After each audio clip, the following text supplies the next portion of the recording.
بسم اللہ الرحمن الرحیم۔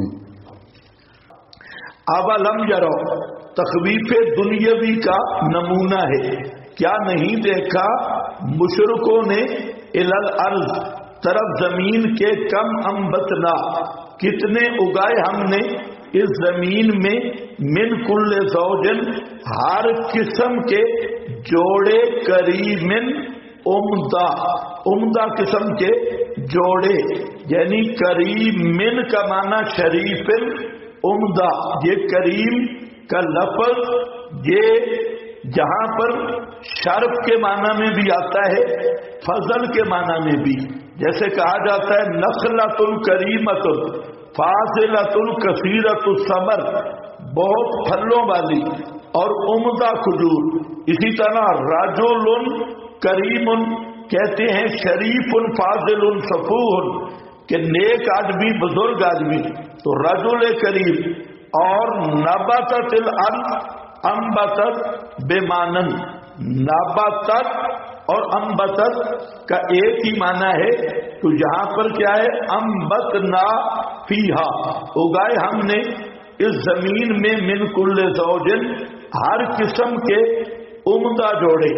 بعض حضرات نے بات کی کہ کریم نفع والی چیزیں، لیکن زمین میں ایسے درخت بھی ہیں اور ایسی چیزیں بھی ہیں جو نقصان دہ ہیں، تو ان کا جہاں ذکر نہیں کیا اور نفع مند چیزوں کا ذکر کیا۔ صحیح بات یہ ہے کہ جہاں کریم عام ہے اور ہر چیز کی انبات میں عمدگی مراد ہے، کہ عمدہ انبات کے لحاظ سے آگے یہ الگ بات ہے کہ نفع والی کون سی چیز ہے اور نقصان والی۔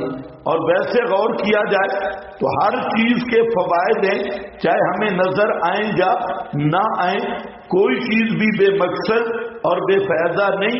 جو چیزیں بظاہر نقصان والی ہیں یہ بھی ہمارے لیے نفع ہیں۔ ان فی ذالک لآیات، بے شک اس مذکور میں البتہ بہت بڑی دلیل ہے، بہت بڑی عقلی دلیل ہے توحید ذاتی صفاتی افعالی پر۔ وما کان اکثرہم، اور نہیں اکثر ان کے ایمان لانے والے، بوجہ اناد کے، یا پوری جمہوریت کا تذکرہ ہے، وما کان اکثرہم مؤمنین وان ربک، اور بے شک رب تیرا لہو العزیز، البتہ وہی پکڑنے پہ قادر ہے اور مہلت دینے میں رحیم ہے، جب چاہے پکڑ سکتا ہے لیکن مہلت دیتا ہے یہ اس کی رحمت اور کرم ہے۔ وَإِذْ نَادَى رَبُّكَ مُوسَىٰ، دلیل نقلی اول تفصیلی مسئلہ یہ ہے کہ مسئلہ توحید کی دعوت کے لیے ہم نے موسیٰ علیہ السلام کو بھیجا۔ حضرت موسیٰ نے دلائل پیش کیے، فرعون نے انکار کیا، نتیجہ کیا نکلا؟ موسیٰ علیہ السلام اور ان کی دعوت کو ماننے والے بچ گئے، فرعون اور اس کے متبعین وہ سارے غرق ہو گئے۔ یہی بتایا گیا کہ لعلک باخع، میرے پیغمبر آپ تسلی رکھیں، یہی حال مکہ والوں کا ہونے والا ہے۔ حضرت موسیٰ کے حال کو دیکھو اور ان پہ غم نہ کرو، آنے والا ہے وقت کہ ان کے ساتھ بھی ایسے ہونے والا ہے، اور ان کے ساتھ پھر ایسے ہو گیا، ایسے ہو گیا۔ فرعون نے بھی تعاقب کیا تھا اور یہ بھی بزرگ تعاقب میں نکلے تھے بدر میں۔ فرعون بھی اپنے لاؤ لشکر سمیت موسیٰ کے پیچھے آیا، اور ابو جہل اس امت کا فرعون بھی اپنے لاؤ لشکر سمیت بدر میں پہنچا، سب کو اکٹھا کر کے اور وہاں تباہ و برباد ہو گیا۔ تو یہ بتایا جا رہا ہے کہ آپ پریشان نہ ہوں اور اس واقعہ میں غور کریں کہ جو بھی حق کا داعی ہوتا ہے اور مسئلہ بیان کرنے والا، اللہ اسے بھی بچا لیتا ہے اور اس کے متبعین کو بھی، اور جو مسئلے کے مقابل آتے ہیں وہ ذلیل ہوتے ہیں۔ دیکھ ذرا مناظرہ بھی اور احوال بھی۔ وَإِذْ نَادَى رَبُّكَ مُوسَىٰ، اور جب فرمایا تیرے رب نے اے موسیٰ انِئْتِ الْقَوْمَ جا طرف ایسی قوم کے الظالمین جو ظلم کرنے والی ہے، ظالم ہر قسم کے ظلم، کفر، شرک اور مخلوق خدا پہ بھی ظالم تھے. قوم فرعون یعنی قوم فرعون الا یتقون معروض اول. اچھا الا یتقون کیا نہیں بچتے اللہ کے غضب سے؟ الا یتقون کیا نہیں ڈرتے؟ قال رب انی اخاف، قال عرض کی میرے پروردگار بے شک میں ڈرتا ہوں ان یکذبون یہ کہ میری تکذیب کر دیں گے. اشکال ہے یہ کیا ہے؟ اللہ فرماتے ہیں جا اور پیغمبر کہتے ہیں میں ڈرتا ہوں. ان یکذبون سوال سمجھ گئے؟ رب انی اخاف میں ڈر رہا ہوں. یہ کیسے ہو سکتا ہے کہ اللہ فرمائے جا اور آگے پیغمبر کہ میں تو ڈرتا ہوں، وہ میری تکلیف نہ کر دے؟ ہاں بھائی یہ فقیر نہیں ہے، پتہ کرو اس کا کدھر ہے. قال رب انی اخاف ان یکذبون کہا میرے پروردگار بے شک میں ڈرتا ہوں. تو جہاں عبارت لکھی آپ کے پاس یعنی اس کے خدمت کے لیے میں تیار ہوں، اس خدمت کے لیے میں تیار ہوں. عبارت صحیح کر لو یعنی اس خدمت کے لیے میں تیار ہوں، لیکن میری چند معروضات تھی. تو یہ حضرت موسیٰ کے چند اشکالات تھے. یہ نہیں ہے کہ دعوت کا انکار کیا، پیغمبر تیار ہے ہر وقت دعوت کے لیے، لیکن پہلی معروض میری یہ ہے کہ انی اخاف ان یکذبون کہ میں ڈرتا ہوں کہ میری تکذیب کر دیں گے. نیچے لکھا ہے اول واہلا میں کہ قبل اس کے کہ تقریر پوری کر لوں، یعنی اپنی تقریر پوری کرنے سے پہلے وہ میری تکذیب کر دیں گے. جو کذبون بیضیق صدری بلا ینطلق لسانی یہ دوسری معروض ہے. معروض اول یہ ہے اور پہلے عذر تھا. پہلا معروض کہ یضیق صدری تنگ ہو جاتا ہے سینہ میرا، بلا ینطلق لسانی اور نہیں چلتی زبان میری. فَأَرْسِلْ إِلَىٰ هَارُونَ پس پیغام بھیج طرف ہارون کے.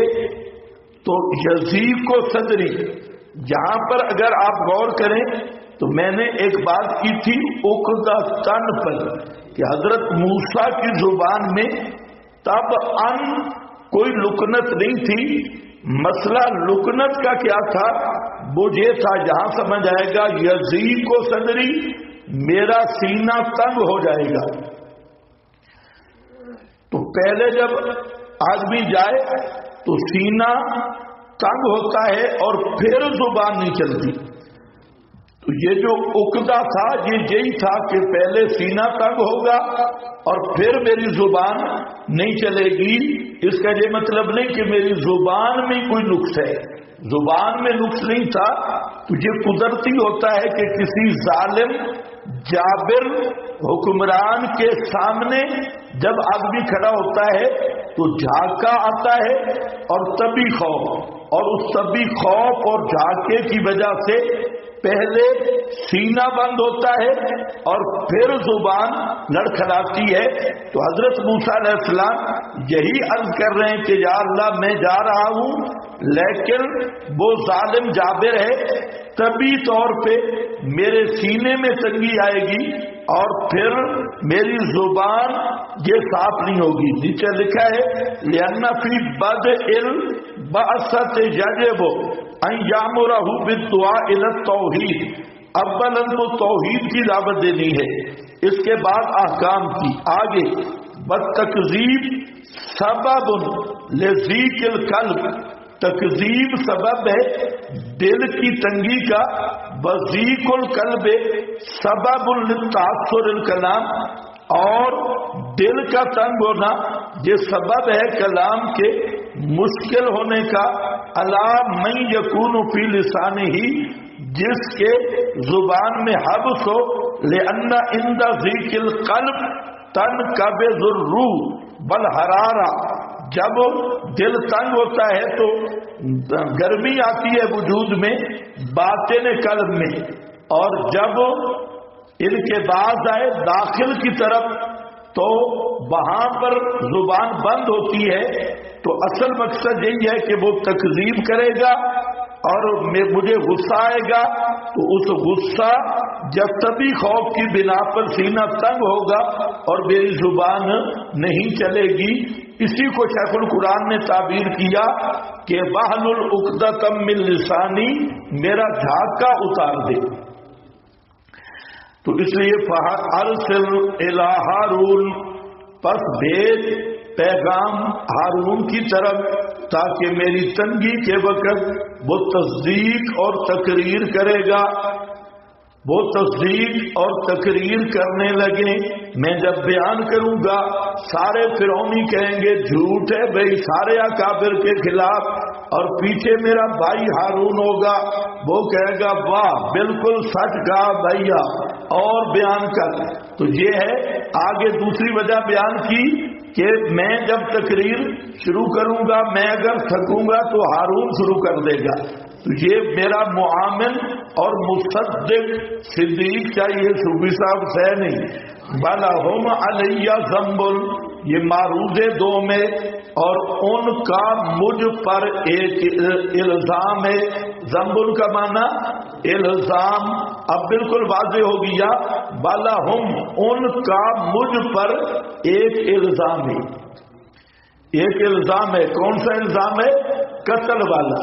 تو ذنب کا جو معنی ہوتا ہے نا، یہ اصل میں الزام کو کہتی ہے۔ الزام جیسے لے یغفر لک اللہ ما تقدم من ذنبک وما تأخر۔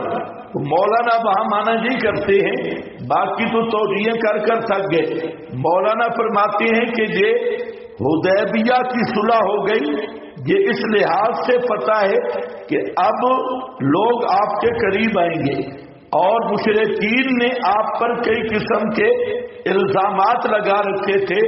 کچھ الزامات ہجرت سے پہلے تھے کہ اکابر کا منکر ہے اور بزرگوں کا مکفر ہے اور کسی کی مانتا نہیں، اور کچھ الزامات ہجرت کے بعد تھے کہ یہ قاتل قریش ہے اور اس کا مطلب صرف لڑائیاں ہیں اور جھگڑے ڈالنا ہے۔ تو یہ دو قسم کے الزامات تھے، ہجرت سے پہلے بھی اور ہجرت کے بعد بھی۔ تو وہاں پر فرمایا گیا کہ اب جب صلح ہو گئی تو یہ پہلے والے الزامات بھی بعد والے، جب لوگ آپ کے قریب آئیں گے تو سارے پراپے گنڈے سن سن کر تو اب دیکھیں گے کہ یار اس میں تو کوئی بات ہی نہیں ہے، ہم نے ایسے اپنے مولویوں اور پیروں سے سنا ہے، یوں ہے اور یوں ہے اور یوں ہے۔ تو لے جا پھر اللہ کا کیا معنی ہوگا؟ اگلے پچھلے الزام ختم ہو جائیں گے، اگلے پچھلے الزام اللہ تیرے ختم کر دے گا۔ تو یہاں پر بھی ذنب بے معنی الزام، باقی پوری تحقیق آپ کے حاشیے پہ ہے کہ ذنب کا معنی اصل کیا ہے۔ تو بالا ہوم علیہ ذنب، بعض نے کہا دعویٰ ذنب کہ ان کے نزدیک میرا جرم ہے جو واقعتاً کوئی جرم نہیں، اور ان کا مجھ پہ الزام ہے، یعنی قتل قبطی کا، وہ جو ان کا بندہ مارا گیا تھا۔ فَأَخَافُ أَن يَقْتُلُونِ، پس میں ڈرتا ہوں کہ وہ مجھے قتل کر دیں گے۔ قتل سے نہیں ڈر رہے تھے، ڈر کس کا تھا؟ قبل از تبلیغ رسالت، کہ میں پیغام ہی نہ پہنچا سکوں اور وہ سپریم کورٹ سے کیس لے آئیں۔